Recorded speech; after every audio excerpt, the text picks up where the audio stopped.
이번 회부터 12회에 걸쳐 중국 역사라고 하는 상고사 하상주에 대해서 밝혀드리겠습니다. 현 중국 역사라고 조작 이식되어져 있는 25사는 모두 우리의 역사입니다. 현 중국 역사의 시온이라고 하는 황제 헌원부터 시작하겠으며, 왜 중국사 25사가 우리의 역사였는지 구체적인 증거와 함께 역사가 조작된 패턴까지 밝혀보겠습니다. 우선 본문에 들어가기에 앞서 지금까지 역사가 흘러온 내용을 요약해보고 본문에 들어가야 보다 명쾌하게 이해하실 수 있을 것입니다. 역사를 대하는 기본적인 자세는, 만약 당군왕검이 역사의 시조였으면 그 당군왕검의 아버지는 누구였는지, 또는 그 할아버지는 누구였는지 관심을 가지는 것입니다. 그렇지 않으면 여러분들은 족보를 논하거나 족보책을 가지고 있어야 할 아무런 의미가 없는 것입니다. 그것이 바로 역사를 조작한 또는 족보를 조작한 세력들이 원하는 바이니까요.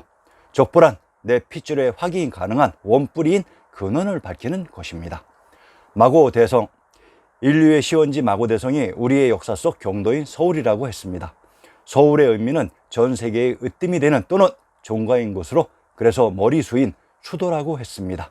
피라미드, 이곳의 인구가 증가하면서 기원전 만년경 어미의 화로 인하여 인류의 이동이 시작되며, 이때 건설된 문명이 피라미드 문명이라고 했습니다.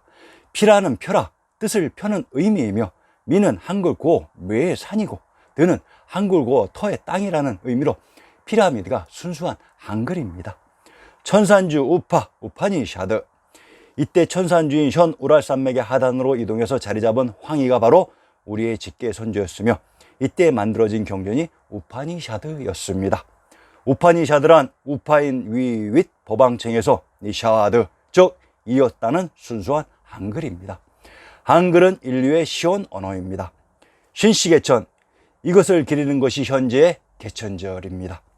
기원전 3897년경 천산주 우파에서 가장 윗 어른인 한인님으로부터 천부인을 받은 환웅천왕께서 무리들을 이끌고 다시 원래의 고향인 마고대성인 경도인 서울로 돌아와 신땅인 신시에서 개천하니, 이곳을 새로운 터, 새로운 울타리라는 말로 세울, 서울이라고 불렀습니다. 그래서 서울을 새 신자를 써서 신도, 신안이라고 부릅니다. 환웅천왕이란 모든 것이 이분으로부터 비롯한 여여하게 오신 불교 본전불 대웅전의 주인공이신 비로자나 부처님이셨습니다. 치우천왕의 존재, 중국 역사 속 황제 헌원과 전투를 벌였다는 인물이 등장하는데, 이분이 바로 치우천왕으로 이분의 존재를 먼저 밝혀봅시다. 신시배달국 환웅계보를 먼저 인용합니다. 제1대 거발한 환웅의 불교 본전불의 주인공이신 비로자나 부처님이시고, 제14대 자오지 환웅의 치우천왕이라고 합니다.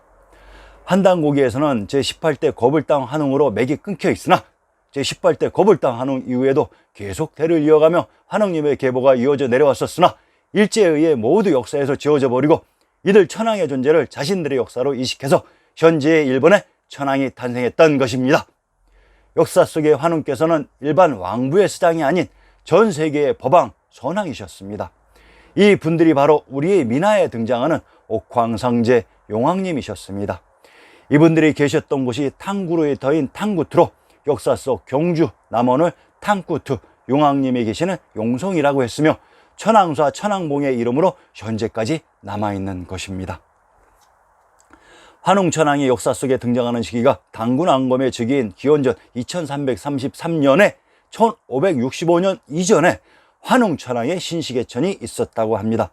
기원전 3897년, 즉 약 5920년 전에 신시개천이 있었다는 것입니다. 이 신시개천의 장소가 개주인 개경으로, 그래서 신증 동국 여지순남의 개성에 있었다고 하는 모든 궁실들이 모두 경도인 서울에서 등장했던 것입니다. 이 천왕님들이 통치하던 시기가 바로 우리 역사 속 신정일치, 재정일치의 사회였습니다. 상기에서 제14대 자오지 환웅이 치우천왕으로 이분 시대에 중국 역사의 시온이라고 하는 황제 헌원이 등장하게 됩니다. 자, 우선 시대적인 연표를 요약해 봅시다. 헌원이 등장하는 시기가 정확히 사망과 오제의 중간에 등장합니다. 그러면 사망의 정체를 먼저 밝혀보고 이들과 헌원과의 관계를 추적해 봅시다.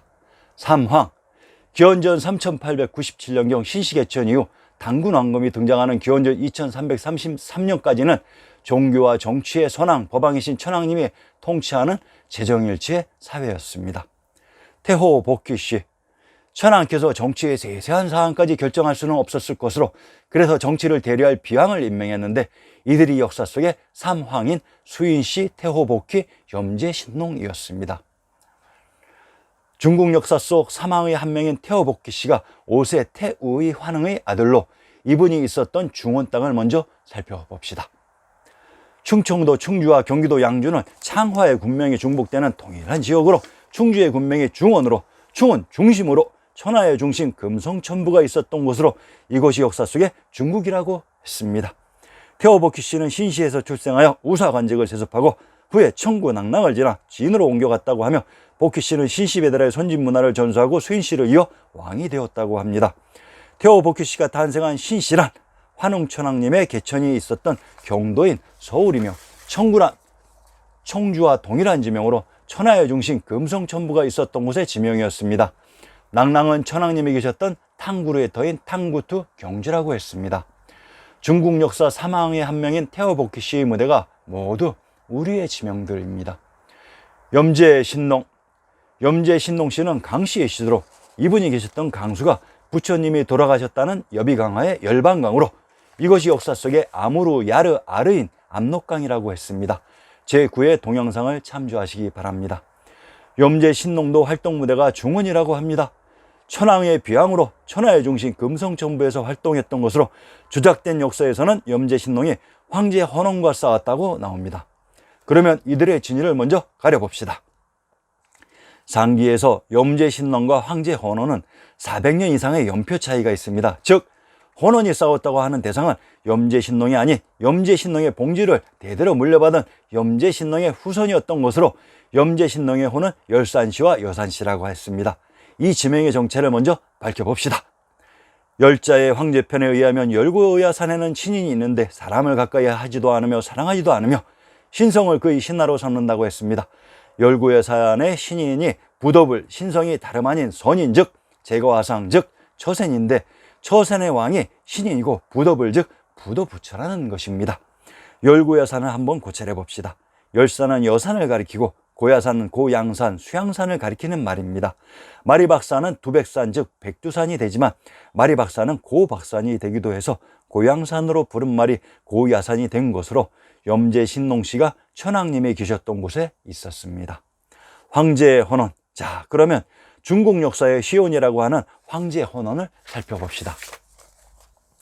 황제란 황 땅을 봉지로 받은 제후입니다. 염제신농이란 환웅인 천왕님의 인가를 받은 비왕으로 모든 제후국들을 통치했으나 힘이 약해지면서 이 권력 지향적인 황 땅의 제후 헌원이 염제신농에게 도전했던 것입니다. 황씨는 황제 헌원으로부터 기원합니다. 황씨가 기원한 땅은 황지로, 황지는 역사 속에 황해도 황주로 이 지명의 정체를 밝혀봅시다. 황해도 황주의 군명을 분석해 봅시다. 황주의 군명 중 제안, 황주의 군명 제안이란 강태공의 나라 제후국 제나라가 있었던 것입니다. 황주의 군명 제안과 양천의 군명 제양은 동일한 지명으로 경기도 양천의 군명 제양이란 제후국 제나라가 있었던 곳으로 경기도 양천의 군명 파릉이란 신시개천의 무대 파초거의 파지역으로 천하의 중심 금성천부가 있었던 곳의 지명입니다.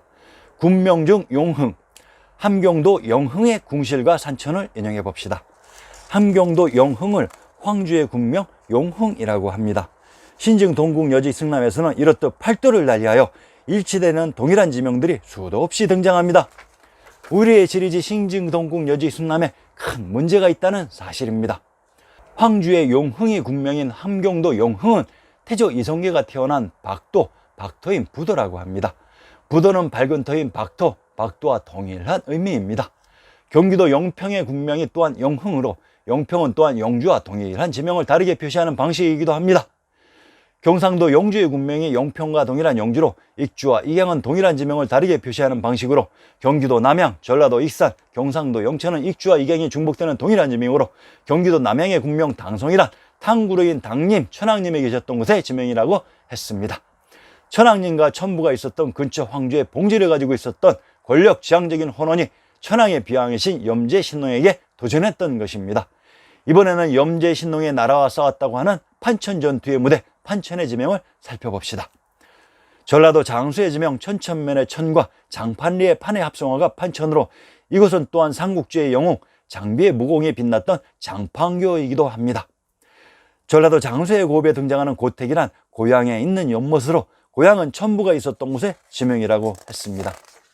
전라도 장수의 영현이 또한 진안이라고 합니다. 이곳의 지명도 밝혀봅시다. 진안, 진해, 진국은 동일한 지명을 다르게 표시하는 방식으로 이곳에 있는 하천이 진천으로 전라도 나주의 군명 금성은 신시계천의 무대 초기의 지명으로 전라도 장수가 초기에 있었던 곳이며 이것이 천황의 비양이신 염제 신론과 황주의 제호, 헌원이 싸운 판천 전투의 무대였던 것입니다. 환단고기에서 치우천왕과 황제 헌원의 자료를 추가로 찾아봅시다. 삼성기를 인용하면 치우천왕께서 염제 신농의 나라가 쇠약해지는 것을 보시고 웅대한 포부를 가지고서 서로부터 천병을 일으키시고 스스로 색도로 진격하여 회소와 대산 사이에 운구하시고 이에 지후 헌원이 봉기하며 직접 탕릉에 들러 달려가서 헌원을 사로잡아 신하로 삼으시고 후에 오장군을 파견하여 서쪽 고신을 쳐서 공을 세우시니라 했습니다. 상기의 지명 중 색도, 회수, 대산, 탕록의 지명을 밝히면 조작된 황제 헌원의 정체가 밝혀질 것입니다. 색도, 부도지에 나오는 부도가 천부도이고 천도이고 신도인 것으로 그 시스템 내부에 들어오는 사람에게는 신인과 대인이 되도록 도와주는 홍익인간해주는 센터가 중국 신주, 신도, 천독, 천축, 천부인 것입니다. 이 센터가 바로 스키타의 석색하불입니다. 색도란 샤카의 터인 샥탈, 샥터인 박터였습니다. 회수, 회양, 회주에 흐르는 말이 회세인 것은 지리의 기본 상식입니다. 경기도 회양의 군명 회양과 회주는 동일한 지명으로 이곳에 흐른 물이 회수가 되며 연주에 있는 성이 경기도 회양의 군명 연성이 됩니다. 평안도 개천의 군명이 연주로 평안도 개천과 전라도 광산은 익주의 군명이 중복되는 동일한 지명으로 평안도 개천의 군명 조양이 바로 조선의 의미입니다. 전라도 광산의 군명 무주란 이곳이 무력을 사용한 왕부의 중심 지역이라는 말로 이곳에 있는 문이 서울의 광화문이라고 했습니다. 대산, 대주에 있는 산이 대산입니다. 경상도 송주의 군명이 대주로 송주의 군명 신안과 신도는 동일한 지명을 다르게 표시하는 방식으로 이것을 또한 서울인 경산이라고 했습니다. 경상도 송주의 불어를 인용해보자. 용흥사, 고을성 분문 밖에 있다고 했습니다. 용흥사란 용흥이라는 지역에 있는 사찰인 것은 지리의 기본 상식으로 황해도 황주의 군명이 용흥으로 이것은 헌원이 봉지로 받은 지명이라고 했습니다. 탕록대전의 탕록이란 초기에 있었던 탁금천강의 금강과 압록강의 합성어였습니다. 주천왕과 황제 헌원이 충돌했던 색도와 해수, 대산, 탕록은 모두 신시계천의 무대 경도인 서울의 지명으로 신증 동국여지 승남이 황제 헌원이 천왕님의 제후였다는 것을 입증하고 있습니다.